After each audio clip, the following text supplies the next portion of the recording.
Indonesia মালয়েশিয়ায় কোরবানির ঈদ 27শে মে, বাংলাদেশে জানা যাবে আজ। মাঠ প্রশাসনের স্বচ্ছতা জবাবদিহি নিশ্চিতে ডিসিদের 24 নির্দেশনা দিলেন প্রধানমন্ত্রী।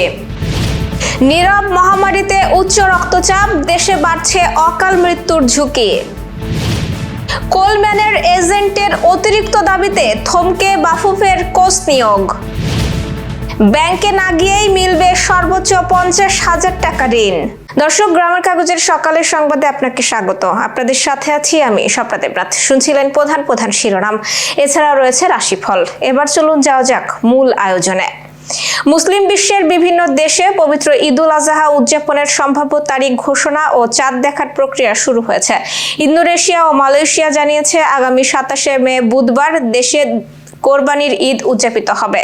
দেশ দুটিতে আগামী 18 মে থেকে হিজরি বর্ষপঞ্জির শেষ মাস জিলহজ শুরু হচ্ছে। সেই হিসাব অনুযায়ী 27শে মে ঈদুল আজহার তারিখ নির্ধারণ করা হয়েছে। এর আগে তিউনেশিয়া ঈদের সম্ভাব্য তারিখ ঘোষণা করে জানায় চাঁদ দেখার ভিত্তিতে জিলহজ মাস শুরু হয়েছে। অন্যদিকে তুরস্ক জ্যোতির্বিজ্ঞান ভিত্তিক ক্যালেন্ডার অনুসারে 18 মে থেকে জিলহজ গণনা শুরু করে 27শে মে ঈদের তারিখ নির্ধারণ করেছে।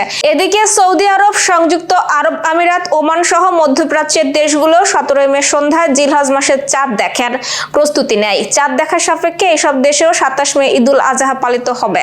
সাধারণত মধ্যপ্রাচ্যের একদিন পর বাংলাদেশে ঈদ উদযাপিত হয়। সেই ধারাবাহিকতায় এবার বাংলাদেশে 28শে মে কোরবানির ঈদ পালিত হওয়ার সম্ভাবনা রয়েছে। তবে চূড়ান্ত তারিখ নির্ধারণ করা হবে আজ জাতীয় চাঁদ দেখা কমিটির ঘোষণার পরে।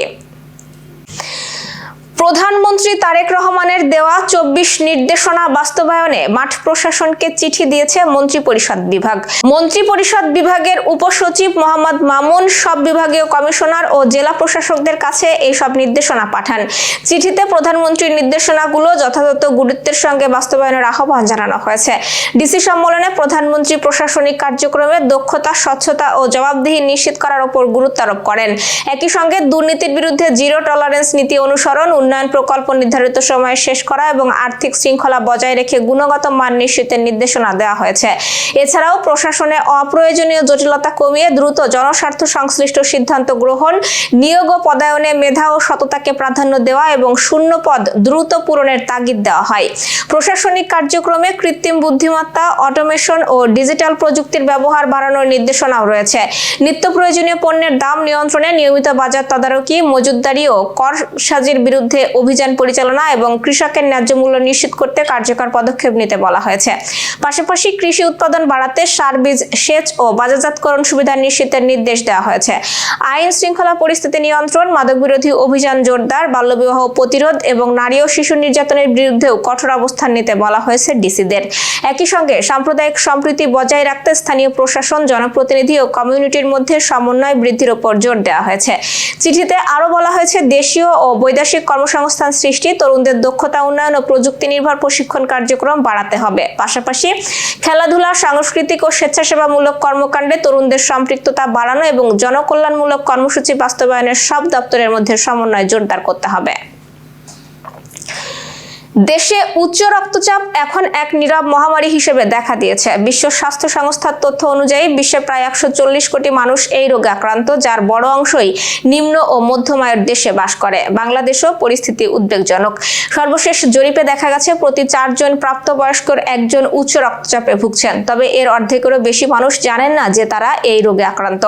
চিকিৎসা গ্রহণ ও নিয়মিত ওষুধ সেবনের হারও খুবই কম। বিশেষজ্ঞদের মতে উচ্চ রক্তচাপ স্ট্রোক, হৃদরোগ ও কিডনি বিকলতার মতো মারাত্মক জটিলতার অন্যতম প্রধান কারণ, যা অনেক ক্ষেত্রেই অকাল মৃত্যুর ঝুঁকি বাড়াচ্ছে। চিকিৎসকরা বলছেন কম লবণ খাওয়া, নিয়মিত ব্যায়াম, স্বাস্থ্যকর খাবার, পর্যাপ্ত ঘুম এবং ধূমপান পরিহার করলে ঝুঁকি কমানো সম্ভব। তবে বেশিরভাগ ক্ষেত্রে রোগ নিয়ন্ত্রণে আজীবন ওষুধ প্রয়োজন হয়। বিশেষজ্ঞরা আরও বলছেন গণহারে স্বাস্থ্য পরীক্ষা, রোগ শনাক্তকরণ এবং দরিদ্র রোগীদের জন্য বিনামূল্যে ওষুধ সরবরাহ বাড়ানো গেলে উচ্চ রক্তচাপজনিত অকাল মৃত্যু অনেকাংশেই কমানো সম্ভব। বাংলাদেশ জাতীয় ফুটবল দলের নতুন কোচ নিয়োগ নিয়ে আবারও অনিশ্চয়তা তৈরি হয়েছে। ওয়েলসের সাবেক কোচ ক্রিস কোলম্যানকে ঘিরে বাফুফের আগ্রহ থাকলেও চুক্তির শেষ মুহূর্তে বাধা হয়ে দাঁড়িয়েছে তার এজেন্টদের অতিরিক্ত আর্থিক দাবি। বাফুফে 2 বছরের দীর্ঘমেয়াদী চুক্তি করতে চাইলেও এজেন্টের বড় অঙ্কের কমিশন দাবির কারণে আলোচনা আটকে আছে।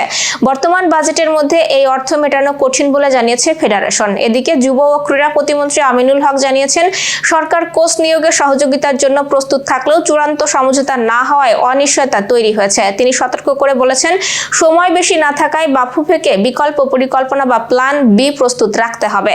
আগামী 5 জুন সান মারিনোর বিপক্ষে ম্যাচ সামনে রেখে কোচ সংকট এখন বড় চ্যালেঞ্জ হয়ে দাঁড়িয়েছে বাংলাদেশ ফুটবলের দলের জন্য।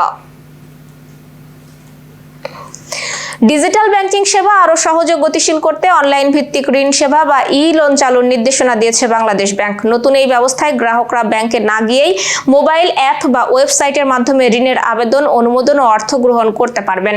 সার্কুলারে বলা হয়েছে, প্রযুক্তি নির্ভর আর্থিক সেবা সহজ, দ্রুত ও গ্রাহক বান্ধব করতে ব্যাংকগুলোকে ই-লোন কার্যক্রম চালু করতে হবে। নতুন নির্দেশনা অনুযায়ী একজন গ্রাহক সর্বোচ্চ 50,000 টাকা পর্যন্ত ঋণ নিতে পারবেন। এই ঋণের মেয়াদ হবে সর্বোচ্চ 12 মাস।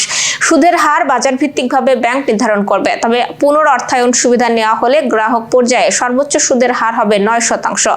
ঋণ বিতরণ থেকে কিস্তি পরিশোধ পর্যন্ত পুরো কার্যক্রম ডিজিটাল পদ্ধতিতে সম্পন্ন করতে হবে। কেন্দ্রীয় ব্যাংক জানিয়েছে, গ্রাহকের আবেদন যাচাইয়ের ক্ষেত্রে জাতীয় পরিচয়পত্র, বায়োমেট্রিক তথ্য ও অন্যান্য ডিজিটাল যাচাইকরণ পদ্ধতি ব্যবহার করতে হবে। পাশাপাশি ঋণ অনুমোদনের আগে গ্রাহকের সিআইবি প্রতিবেদন পর্যালোচনা বাধ্যতামূলক করা হয়েছে। দর্শক, এবার চলুন জেনে নিই কেমন যাবে আপনার আজকের দিন, অর্থাৎ 18ই মে রাশিফল।